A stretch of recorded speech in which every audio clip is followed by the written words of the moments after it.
Baiklah, dengan memanjatkan puji syukur kepada Tuhan Yang Maha Esa, kita masih diberi kesempatan untuk datang lagi. Kita akan berkumpul bersama dalam kuliah sore ini, mata kuliah Strategi Perencanaan dan Pengembangan SDM dengan topik rekrutmen dan seleksi berbasis merit. Baiklah, para mahasiswa sekalian, kita mulai materi kuliah kita. Apakah bisa kelihatan layarnya? Bisa. Baik, makasih. Suara saya bisa dengar dengan baik? Bisa. Oke. Dengar, Pak. Ya, siap. Baiklah, kita lanjutkan. Bismillahirrahmanirrahim. Jadi masalah rekrutmen dan seleksi berbasis merit. Jadi karena masalah perencanaan dan pengembangan SDM itu antara lain adalah termasuk rekrutmen ya. Rekrutmennya harus berbasis merit sekarang. Jadi pengertiannya adalah rekrutmen berbasis kompetisi adalah proses seleksi calon pegawai yang didasarkan pada kesesuaian antara kompetensi itu termasuk di dalamnya pengetahuan, keterampilan, sikap, dan sebagainya, calon dengan kebutuhan jabatan, bukan pada latar belakang pribadi, kedekatan, atau faktor non-profesional lainnya. Itu rekrutmen berbasis kompetensi. Kemudian yang meritokrasi, merit, adalah sistem perekrutan, penempatan, dan promosi pegawai yang didasarkan pada prestasi kerja, kompetensi, dan kualifikasi objektif, bukan pada pertimbangan subjektif seperti suku, agama, ras, hubungan pribadi, atau politik. Semacam disimpulkan bahwa orang yang tepat di tempat yang tepat berdasarkan kemampuan yang tepat. Jadi tepat-tepat semua lah orang itu, baik orangnya maupun tempatnya maupun kemampuannya, kesempatannya juga, waktunya tepat semua. Kemudian adalah mengenai landasan hukum nggak perlu dijelasin mah. Lanjut. Kemudian prinsip utama rekrutmen berbasis kompetensi dan meritokrasi. Jadi prinsip utamanya ya, kenapa perlu dilaksanakan rekrutmen berdasarkan kompetensi dan meritokrasi. Satu, kesesuaian kompetensi fit. Calon dipilih berdasarkan kesesuaian kompetensi dengan standar jabatan. Kompetensi mencakup pengetahuan teknis, technical knowledge, keterampilan, skills, dan sikap dan nilai, attitude and values. Sementara untuk objektif, tujuan, penilaian didasarkan pada kriteria yang jelas, terukur, dan transparan, menghindari bias subjektif, suku, agama, gender, kedekatan pribadi, dan sebagainya. Dan kemudian transparansi, yaitu seluruh proses rekrutmen terbuka untuk publik. Jadi tidak ada yang tertutup atau tidak ada yang ditutup-tutupi.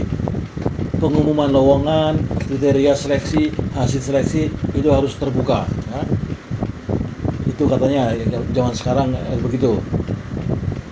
Kemudian akuntabilitas, setiap tahapan seleksi didapat dipertanggungjawabkan. Ada mekanisme pengaduan jika terjadi pelanggaran.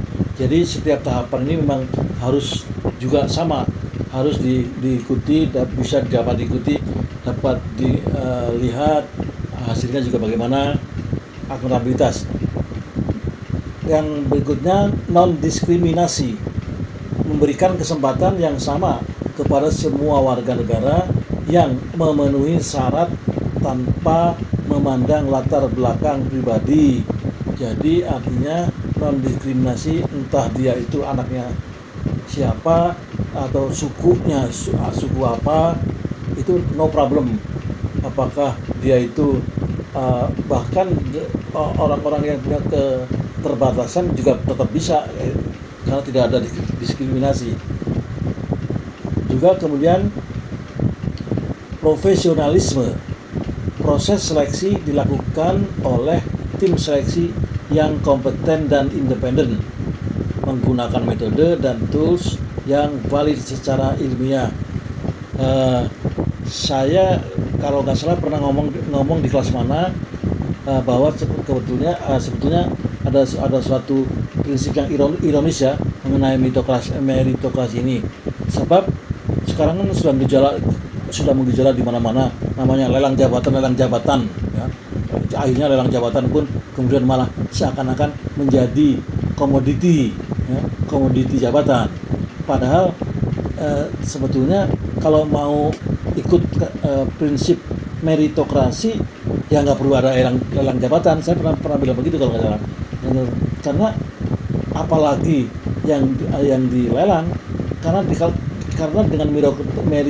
dengan merit semua namanya data, capaian, kehebatan seseorang udah terbaca kan, sehingga kalau ada pimpinan mau menyeleksi atau mengangkat seseorang jabatan tertentu, tinggal ngambil aja kan, sudah sesuai meritnya udah kelihatan. Tetapi nggak tahu kok ada namanya lelang jabatan, ada dipilih lagi, berarti nggak ada namanya ranking dong, nggak kelihatan rankingnya, begitu. Itu menurut saya. Kemudian tahapan rekrutmen berbasis kompetensi. Jadi langkah 1 ada analisa jabatan, job analysis, menentukan tugas, tanggung jawab, dan kompetensi yang dibutuhkan untuk jabatan tersebut. Ya, tahulah. Menghasilkan uraian jabatan, job description. Kalau tadi job analysis, ini job description, dan spesifikasi jabatan, job specification. Kemudian langkah 2, penyusunan standar kompetensi.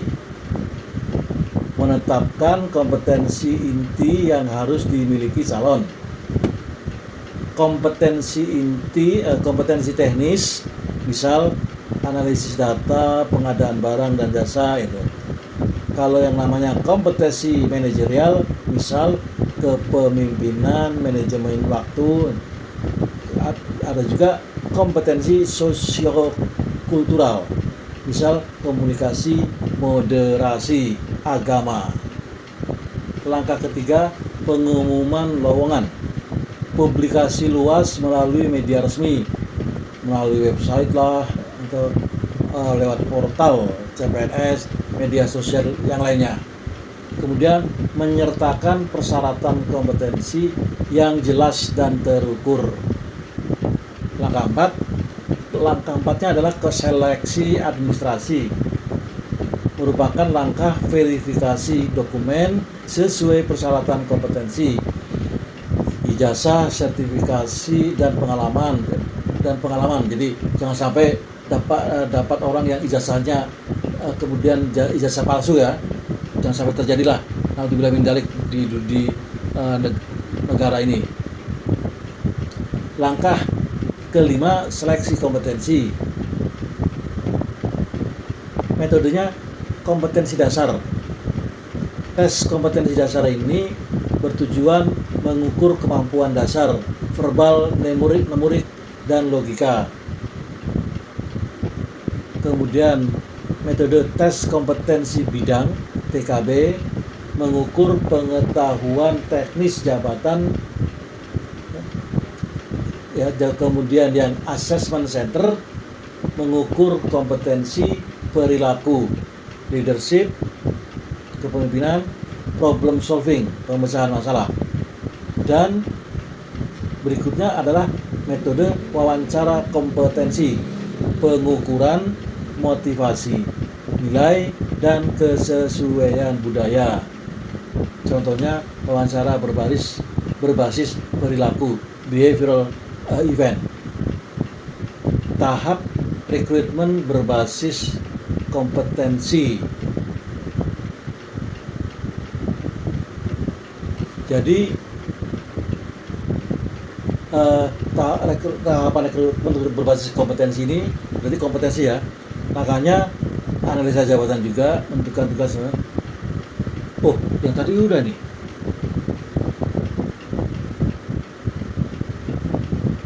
Oke, ini adalah manfaat rekrutmen berbasis meritokrasi.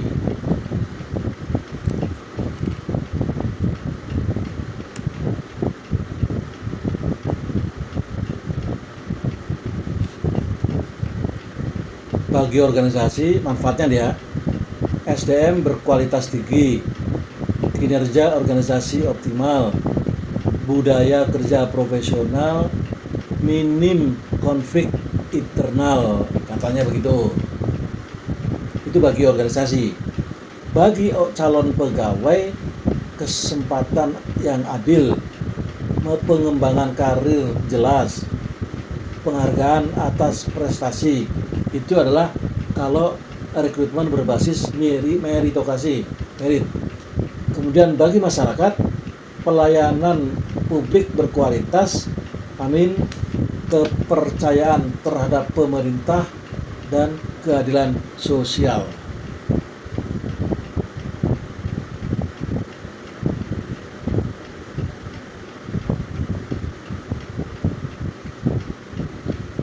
Baik, kemudian berikutnya adalah tantangan dan solusinya.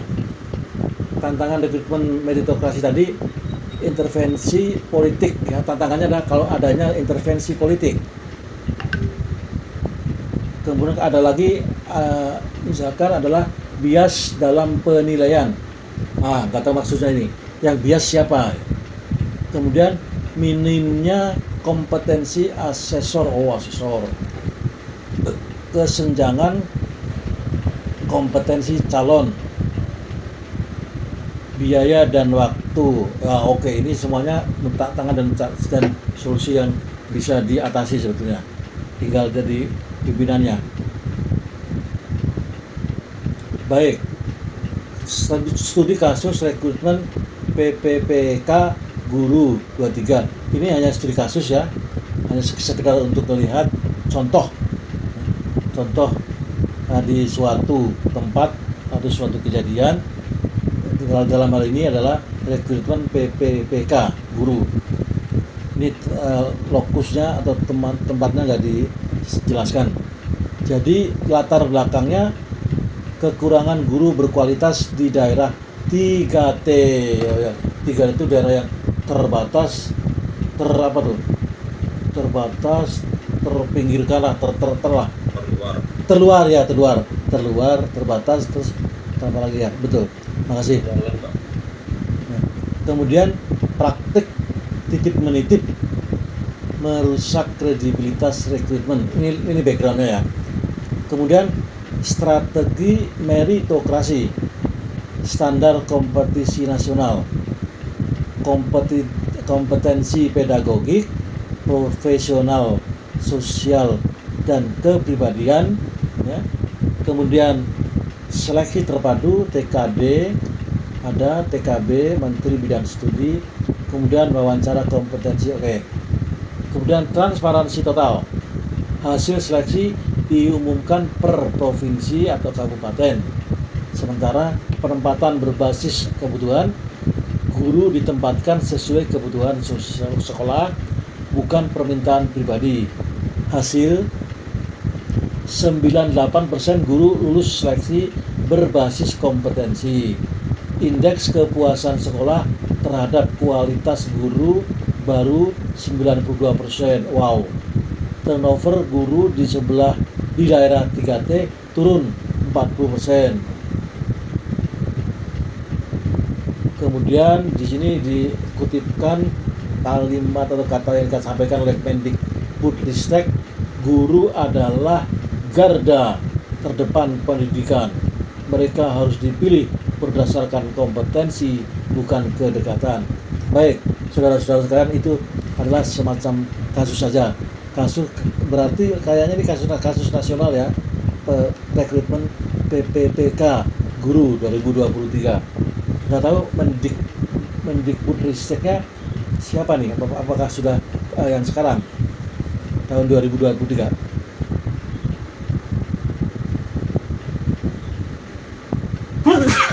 Baik, kemudian best practices recruitment meritokrasi.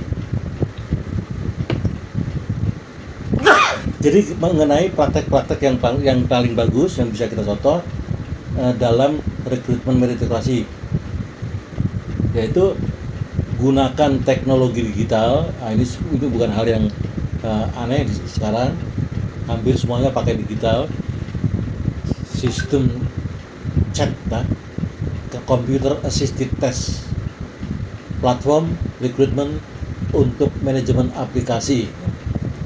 Kemudian yang kedua, libatkan pihak independen, BKN, Badan Kepegawaian Negara, sebagai koordinator nasional, akademisi dan praktisi sebagai asesor. Yang ketiga, fokus pada kompetensi masa depan. Sertakan kompetensi digital, adaptasi perubahan, dan literasi data. Kemudian yang keempat, bangun talent pool. Calon yang tidak lolos tetap masuk database untuk rekrutmen mendatang. Ya, itu betul. Menurut saya setuju tuh. Kemudian evaluasi berkelanjutan. Ukur kinerja pegawai baru setelah 6-12 bulan untuk evaluasi efektivitas seleksi. Oke. Jadi efektivitas seleksi itu bisa diukur dari 6-12 bulan ya. Kemudian ada indikator kepercayaan dalam rekrutmen meritokrasi. Indikator ya, iyalah tingkat kepuasan ya. Silakan nanti dilihat sendiri aja. Baik, jadi setelah kita berbincang-bincang mengenai rekrutmen meritokrasi tadi, maka dapat dirangkum, disimpulkan bahwa rekrutmen berbasis kompetensi dan meritokrasi bukan sekedar prosedur administratif, tapi fondasi pembangunan birokrasi yang profesional, akuntabel, dan berkinerja tinggi. Ia menjamin bahwa setiap warga negara mendapat kesempatan yang adil. Setiap jabatan diisi oleh orang yang kompeten, dan setiap rupiah anggaran digunakan untuk mendapatkan SDM terbaik. Di era reformasi birokrasi, meritokrasi adalah janji negara kepada rakyat. Kami akan memilih yang terbaik, bukan yang terdekat. Birokrasi yang kuat dibangun bukan oleh gelar atau koneksi, tapi oleh kompetensi dan integritas.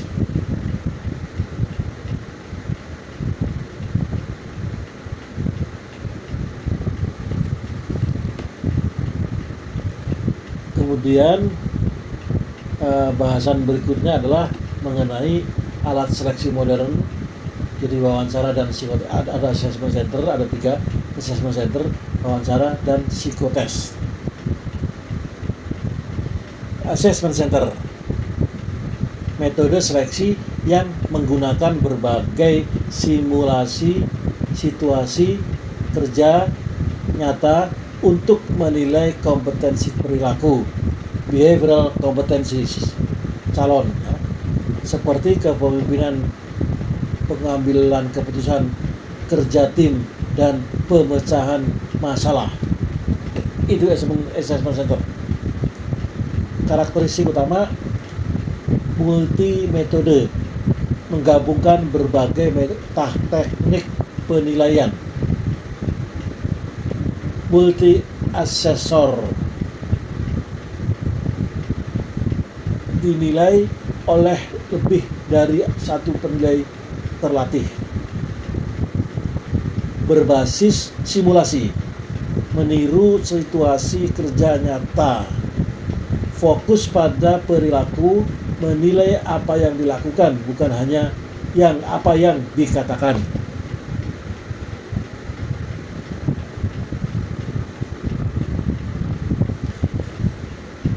Kemudian jenis latihan dalam assessment center ini adalah, mata saya udah agak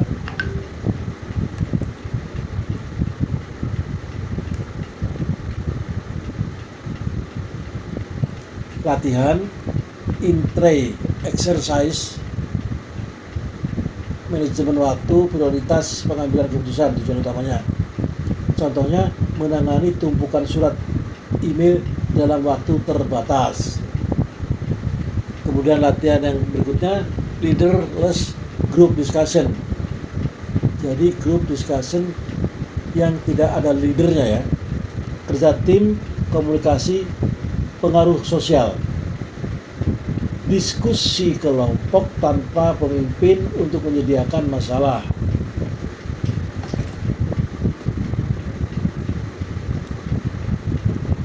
Kemudian role play, keterampilan interpersonal, negosiasi. Contohnya memerankan situasi konflik dengan warga atau masyarakat. Latihan presentasi kasus, analisis, komunikasi, kepercayaan diri.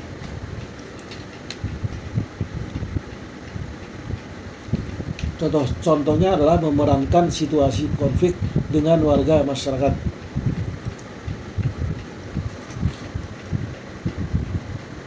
Presentasi kasus, latihan berikutnya adalah analisis, komunikasi, kepercayaan diri.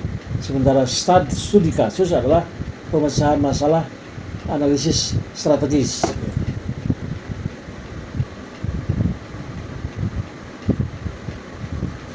Jadi kelebihannya tadi adalah bahwa validitas prediktif tinggi, korelasi kuat dengan kinerja nyata. Kemudian mengurangi bias subjektif karena dinilai oleh banyak asesor, memberikan gambaran holistik menyeluruh tentang kompetensi calon. Tantangannya, biaya relatif tinggi, waktu, tenaga, fasilitas, membutuhkan asesor yang tersertifikasi dan terlatih,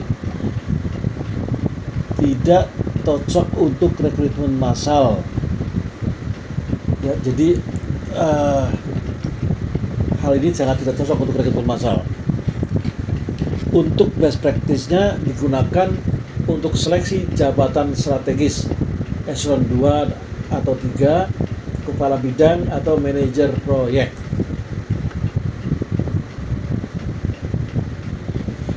Wawancara ya, berbasis kompetensi. Wawancara yang dirancang untuk menggali bukti perilaku masa lalu calon sebagai indikator kompetensi yang relevan dengan jabatan. Jadi wawancara ini sangat penting untuk menggali bukti masa lalu. Kemudian prinsip dasar, behavioral event interviewing, BEI. Perilaku masa lalu adalah prediktor terbaik untuk perilaku di masa depan. Jadi rupanya dalam pola atau dalam teknik wawancara ini bisa memprediksi, lebih antara lain memprediksi masa lalu ya, untuk bisa kemudian ke depan. Baik, struktur wawancara. Metode STAR. Pewawancara menggali jawaban calon pengguna kerangka. STAR, situation, task, action, sama result. Jadi situation, situasi yang dihadapi, tasknya, tugas yang harus diselesaikan, actionnya, tindakan yang diambil, dan result, hasil yang dicapai.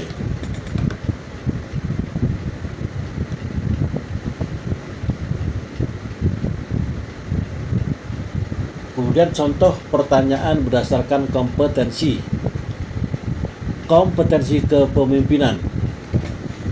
Pertanyaan wawancara, ceritakan situasi ketika Anda memimpin tim dalam kondisi krisis.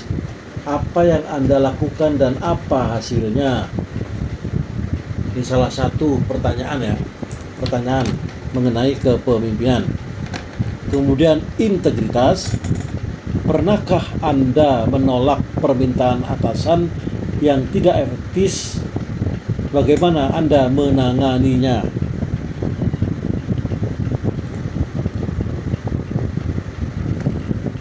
Pelayanan publik. Ceritakan pengalaman Anda menangani keluhan warga yang marah. Apa langkah Anda? Kemudian berikan contoh saat Anda memperbaiki prosedur kerja yang sudah ada. Apa dampaknya? Ini contoh-contoh semuanya, contoh-contoh pertanyaan.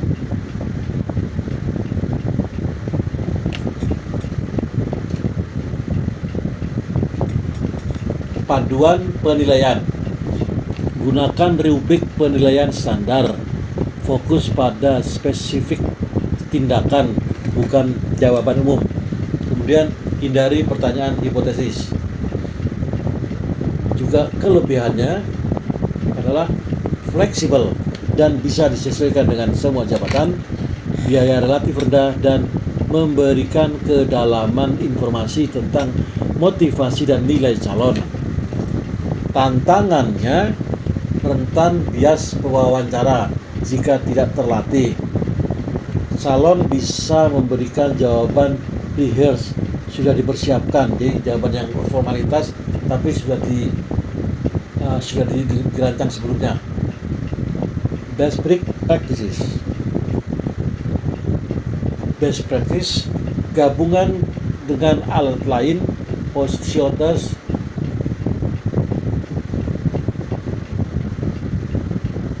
psikotest assessment center untuk validasi silang.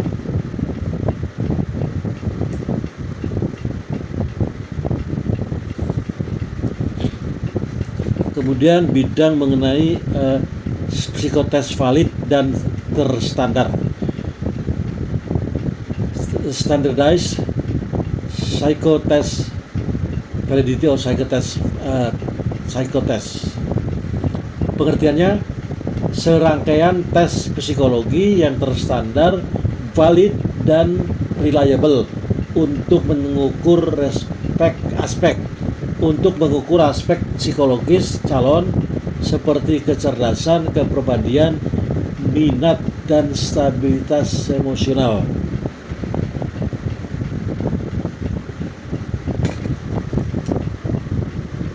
Jadi kelihatan di sini jenis psikotesnya yang direkomendasikan tentunya yaitu tes inteligensi, kemampuan kognitif, logika, dan analisis. Tes kepribadian, karakter, sikap, gaya kerja. Tes minat dan motivasi, kesesuaian dengan budaya organisasi. Terus tes stres dan ketahanan emosi, kemampuan mengelola tekanan.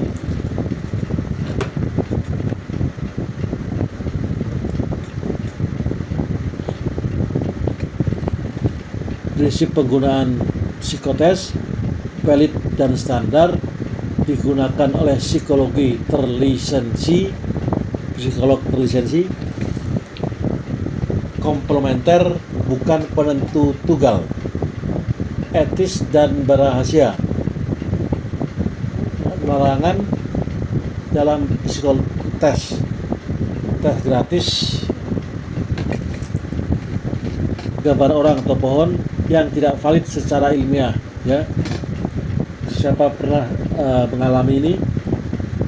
Tes pohon, gambar orang sama pohon, ini dalam psikotes. Di Akabri juga Pak, saya dulu pakai itu di Akmil. Terus tes sidik jari, numerologi atau metode pseudo science. Terus interpretasi oleh non psikolog. Itu beberapa hal larangannya.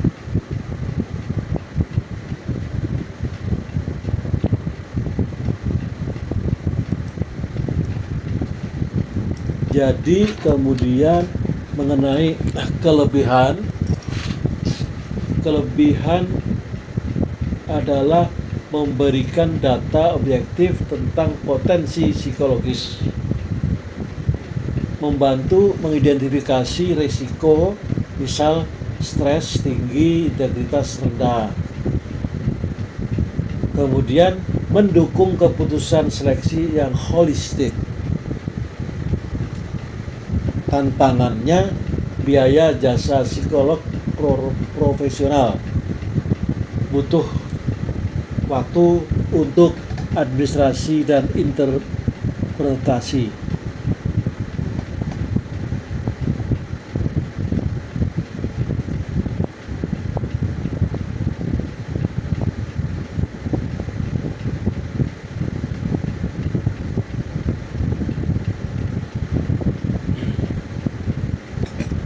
Tantangannya itu.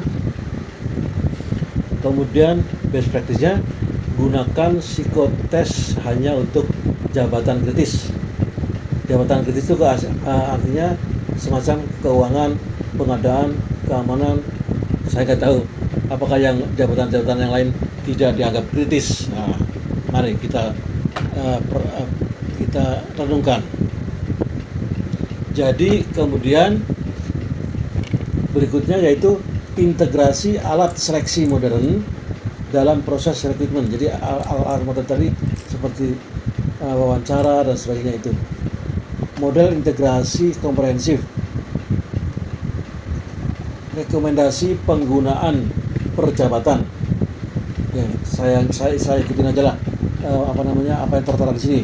Jadi kalau jenis jabatannya itu eselon 2 atau 3, assessment center itu dikatakan wajib, wawancara kompetensi wajib, dan psikotes disarankan. Untuk jenis jabatan teknis, analis IT, akuntan, assessment center itu sekedar opsional, pilihan lah, boleh dilaksanakan, boleh tidak. Tapi wawancara kompetensi itu wajib. Psikotes hanya untuk posisi kritis. Untuk jenis jabatan pelayanan publik, frontliner, assessment center itu opsional, wawancara kompetensi wajib, kemudian psikotes tidak perlu.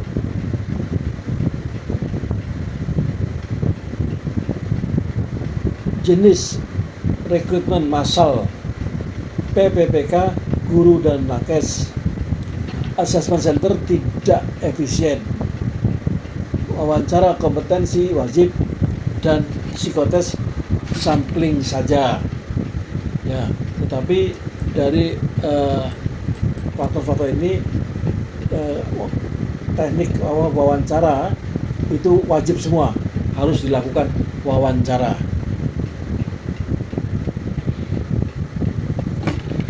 Ini merupakan studi kasus seleksi kepala dinas di Pemkot Surabaya. Kepala dinas itu berapa? Eselon 3 ya? Iya, kayaknya eselon 3. Eselon 2, Pak. Eselon 2. Oke, eselon 2 ya. Baik. Kemudian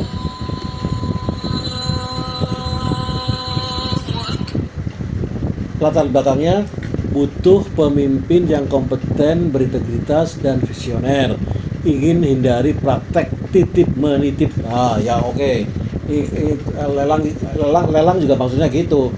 Tapi kenyataannya banyak yang pakai titipan tuh.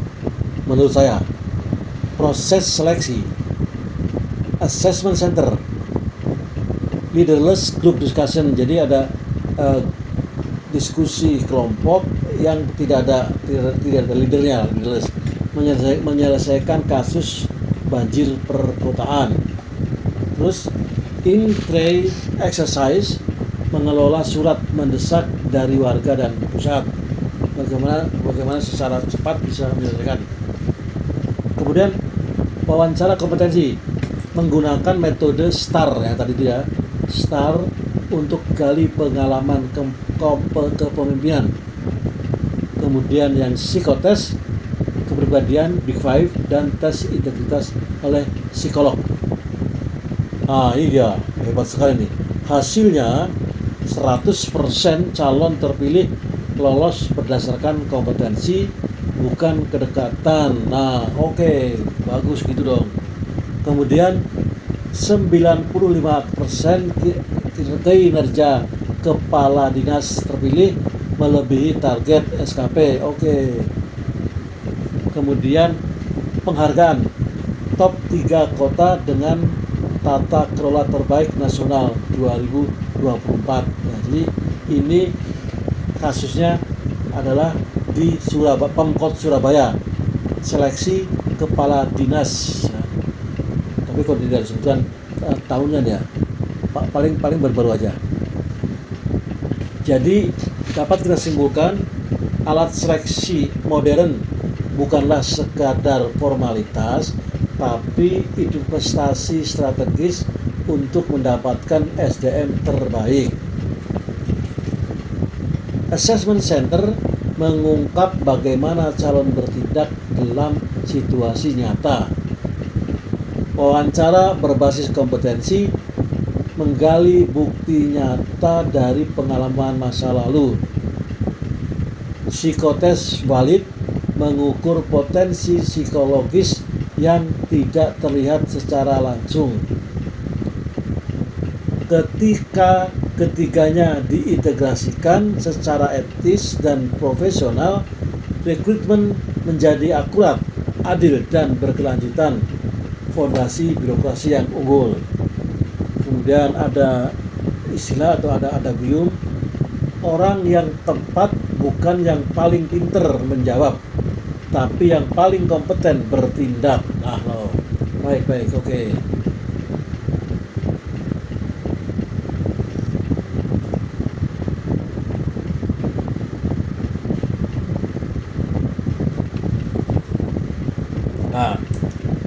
Lagi-lagi kita masih bicara mengenai rekrutmen ya. Sekarang topiknya adalah bagaimana mendapatkan rekrutmen inklusif dan bebas diskriminasi. Jadi rekrutmen inklusif adalah proses seleksi yang membuka akses seluas-luasnya bagi semua warga negara yang memenuhi kualifikasi teknis tanpa memandang latar belakang suku, agama, ras, gender, disabilitas, status sosial, dan atau identitas lainnya. Bebas diskriminasi artinya proses rekrutmen tidak melakukan pembedaan perlakuan yang merugikan calon pegawai berdasarkan atribut pribadi yang tidak relevan dengan kompetensi jabatan. Jadi dikatakan kesempatan yang sama untuk semua, penilaian yang adil berdasarkan kompetensi. Landasan hukumnya ini bisa dibaca sendiri, Undang-Undang Negara 45, peraturan-peraturan. Jadi mengenai prinsip utama rekrutmen inklusif itu adalah ada kesetaraan kesempatan, equal opportunity, ada aksesibilitas universal, ada netralitas kriteria seleksi, ada akomodasi wajar, reasonable accommodation, dan transparansi dan akuntabilitas. Pengumuman lowongan mencantumkan komitmen inklusivitas. Ada mekanisme pengaduan jika terjadi diskriminasi.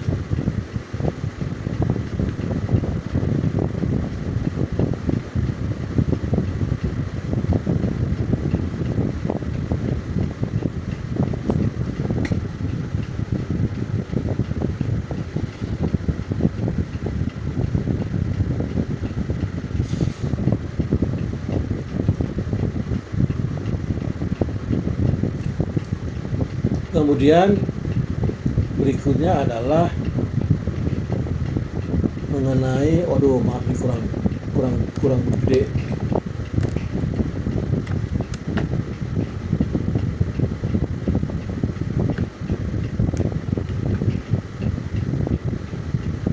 Baik, strategi implementasi rekrutmen inklusif.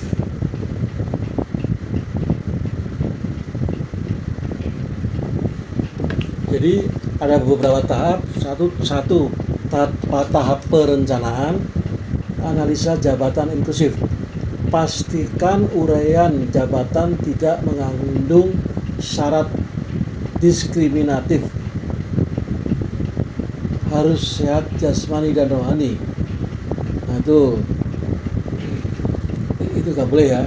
Terus mampu melaksanakan tugas utama jabatan dengan atau tanpa akomodasi wajar. Kuota afirmatif jika diperlukan. Untuk jabatan tertentu disediakan kuota khusus bagi perempuan minimal 30%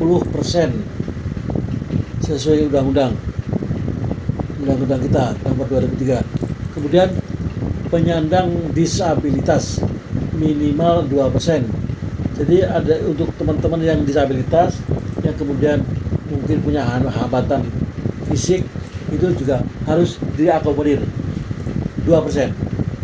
Kemudian warga daerah 3T yang terpinggirkan, terbatas tadi. Tahap pengumuman. Gunakan bahasa inklusif dalam pengumuman. Terbuka bagi ini misalnya bisa ditulis seperti ini. Terbuka bagi seluruh warga negara Indonesia yang memenuhi kualifikasi teknis tanpa memandang suku, agama, ras, gender, disabilitas atau latar belakang lain. Publikasi di media yang mudah diakses oleh kelompok rentan. Misalnya radio komunitas di daerah terpencil, website dengan fitur aksesibilitas, text to speech atau kontras tinggi.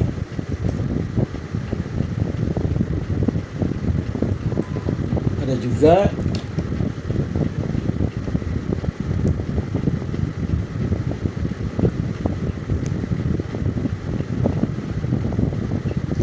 tahapan seleksi.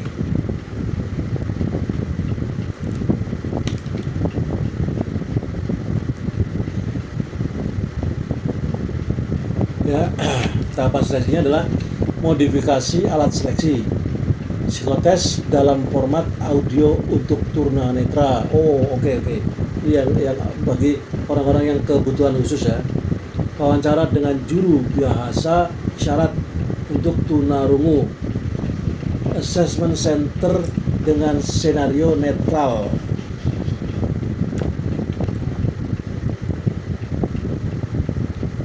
Pelatihan asesor, hindari bias implisit bias, fokus pada kompetensi bukan latar belakang.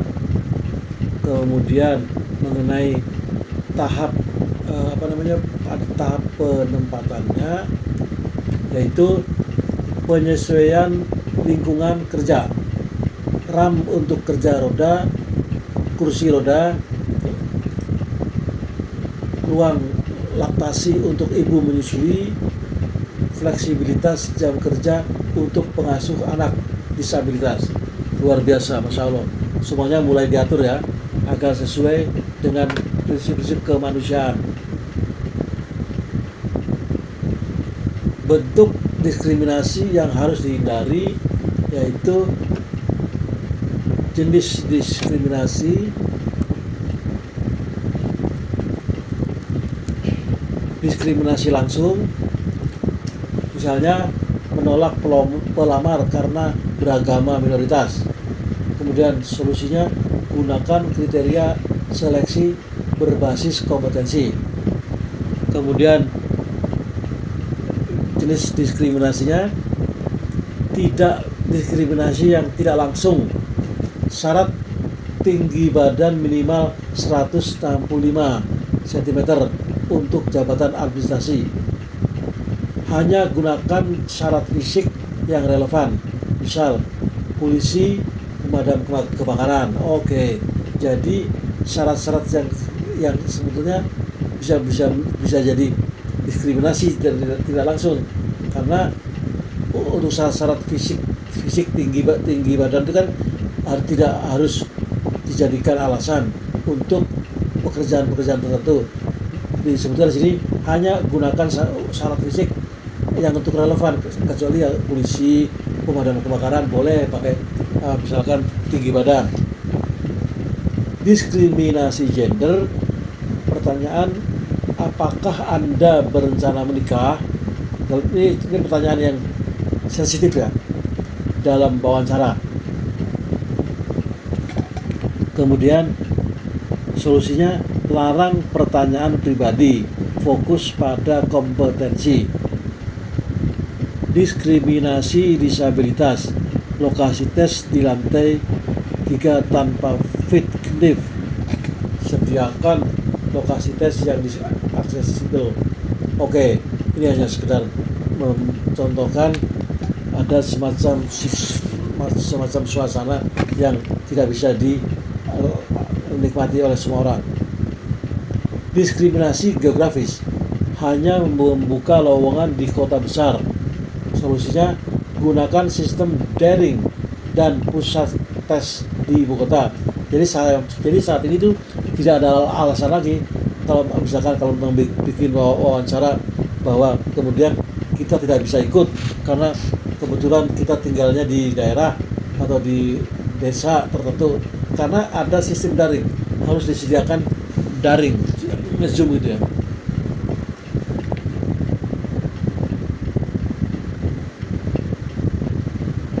Manfaat rekrutmen inklusif. Jadi SDM lebih beragam dan inovatif, reputasi organisasi meningkat, pelayanan publik lebih responsif, ya itu kurang lebihnya.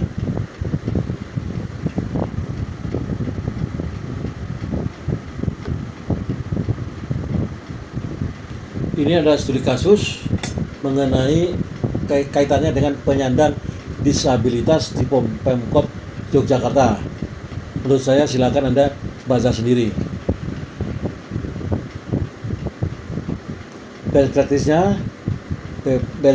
Best practices recruitment inklusif, yaitu gunakan bahasa inklusif, hindari frasa seperti pria wanita, sehat jasmani dan rohani, libatkan komunikasi rentan, evaluasi berkala, integrasi dengan program lain.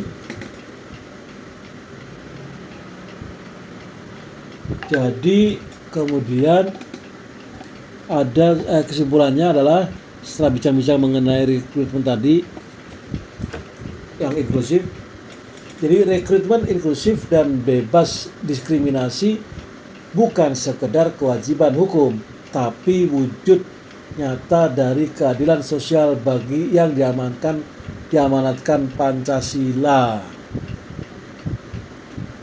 Kemudian ia menjamin bahwa setiap warga negara punya kesempatan yang sama, setiap potensi dihargai tanpa prasangka, dan setiap jabatan publik diisi oleh yang paling kompeten, bukan yang paling mirip dengan penguasa. Di era reformasi birokrasi, inklusivitas adalah ukuran kematangan demokrasi. Negara yang adil bukan yang memberi semua orang hal yang sama, tapi yang memberi setiap orang apa yang mereka butuhkan untuk sukses. Nah, oke.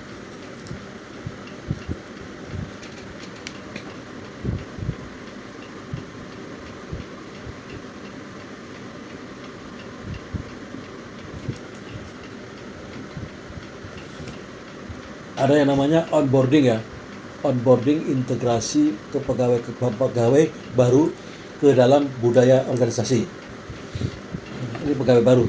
Satu, jadi pengertian onboarding ini maksudnya adalah proses sistematis untuk mengintegrasikan pegawai baru ke dalam organisasi, meliputi pemahaman terhadap tugas dan tanggung jawab jabatan, penyesuaian dengan budaya, nilai, dan norma organisasi, pembentukan jaringan kerja dan rasa memiliki, sense of belonging, perbedaan onboarding dan orientasi. Nah, ini bedanya.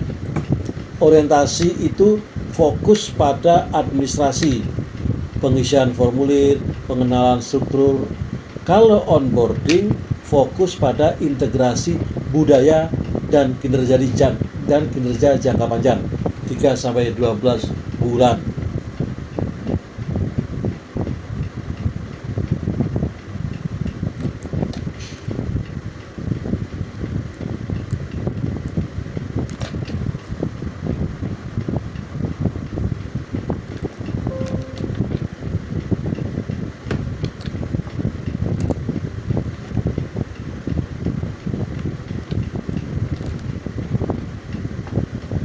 Tujuan onboarding, tujuannya dan penjelasannya.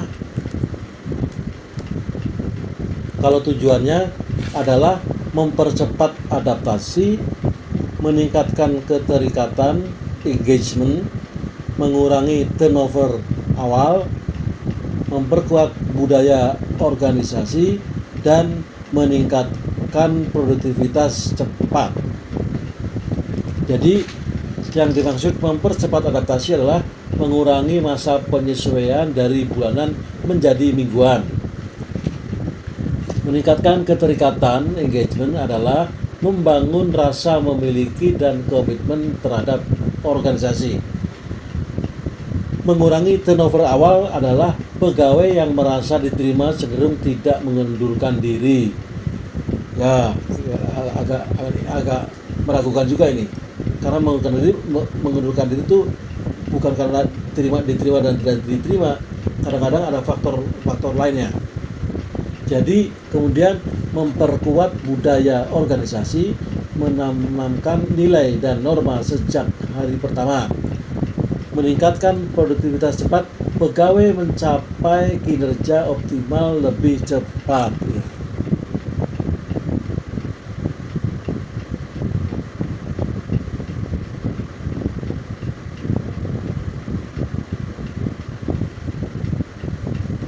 Prinsip utama onboarding efektif, jadi harus berbasis nilai organisasi, terstruktur dan terjadwal, terpartisipatif, personalisasi, dan evaluatif. Personalisasi itu adalah disesuaikan dengan jabatan, latar belakang, dan kebutuhan individu. Dari awal berbasis nilai organisasi, yaitu setiap kegiatan onboarding mencerminkan nilai inti organisasi, integritas, pelayanan prima, kolaborasi. Terstruktur dan terjadwal, maksudnya adalah rencana onboarding jelas, mulai hari pertama hingga 12 bulan pertama. 12 bulan ya, 1 tahun. Partisipatif, melibatkan atasan langsung, rekan kerja, dan mentor dalam proses. Personalisasi tadi udah.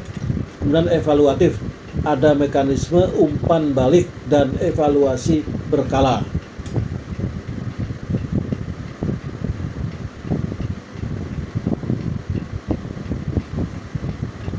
Kemudian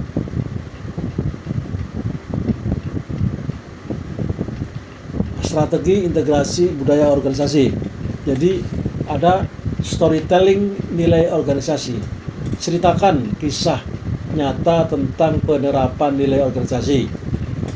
Misalnya, dulu ada pegawai yang menolak gratifikasi meski tekanan besar.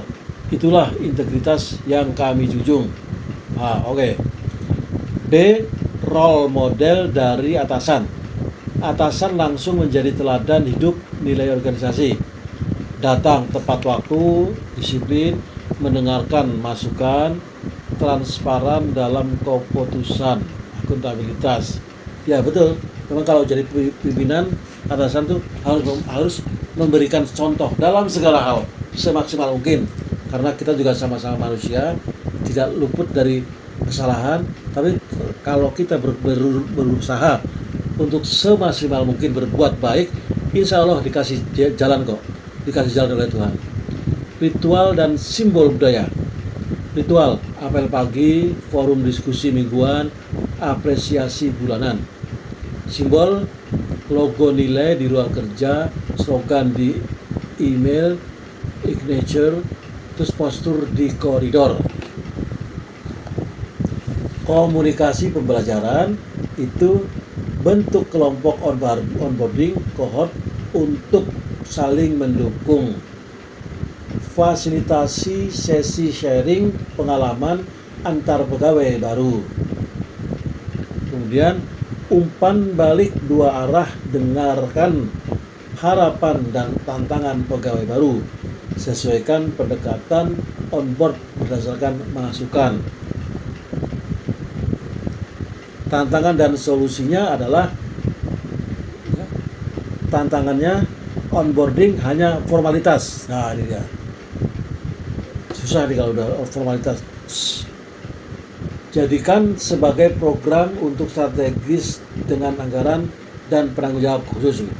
Kemudian tantangan berikutnya, minimnya peran atasan. Iya betul, peran atasan. Ngapain ikut-ikutan kegiatan onboarding gitu kan, seakan-akan toh itu urusannya anak-anak muda gitu.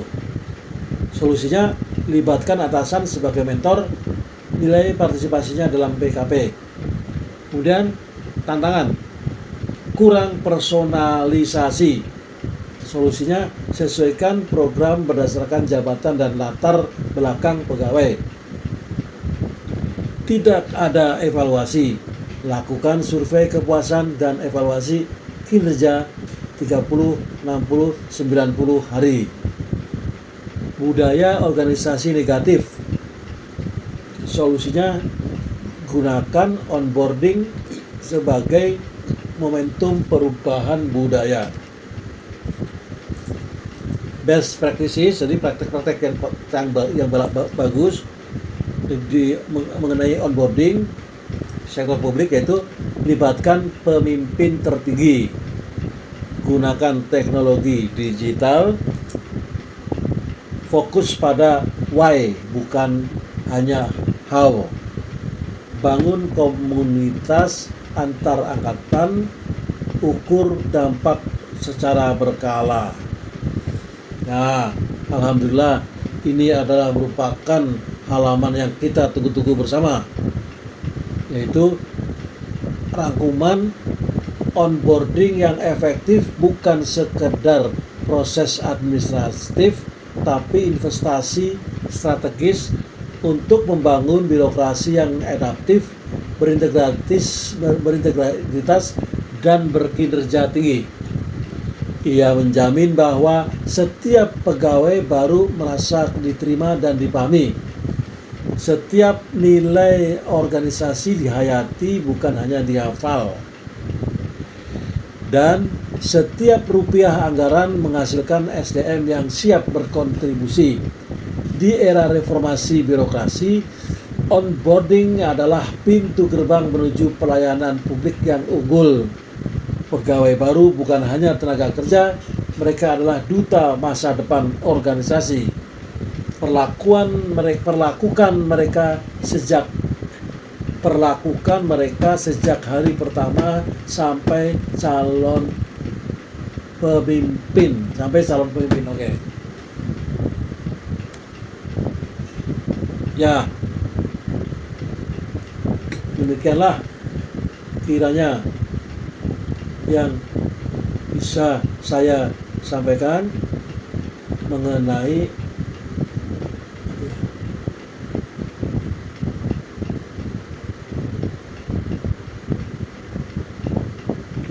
itulah yang saya sampaikan, yang bisa saya sampaikan mengenai topik rekrutmen dan seleksi berbasis merit dalam mata kuliah Strategi Perencanaan dan Pengembangan SDM Jakarta 3 Maret 2026.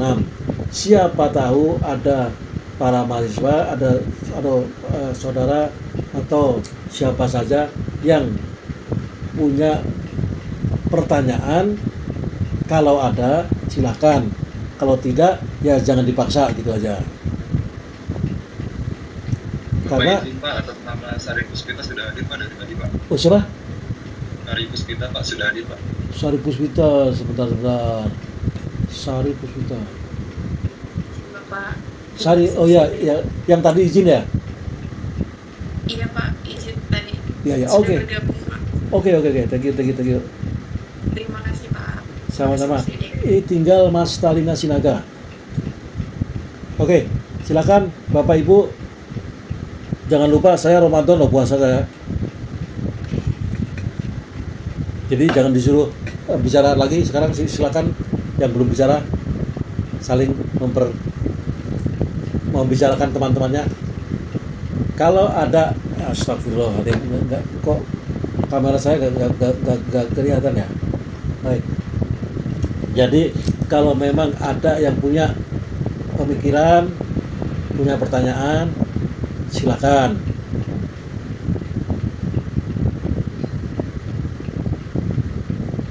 Ini kayaknya Pak Ali Gunung Siregar kayak sedang mikir serius nih. Jangan dipikir Pak, hidup ini dijalani aja. Dijalani dengan baik tentunya. Yuk Mas Zainal Abidin. Masalahnya kalau memang tidak ada yang bertanya, ya berarti segera kita akhiri pertemuan ini. Apakah ada ikhlas? Ikhlas Pak. Ikhlas, alhamdulillah. Itu yang saya tunggu-tunggu, keikhlasan dari Bapak Ibu sekalian untuk mengakhiri pertemuan kita. Dengan demikian, maka saya mohon maaf apabila ada yang kurang berkenan. Terima kasih atas partisipasinya. Sampai ketemu lagi. Semoga Bapak Ibu semuanya tetap sehat walafiat, senantiasa di jalan Allah SWT. Dan bagi yang Ramadan, ya semoga Ramadan kita bisa meningkatkan ketakwaan kita ya. Amin insyaallah. Assalamualaikum warahmatullahi wabarakatuh. Waalaikumsalam.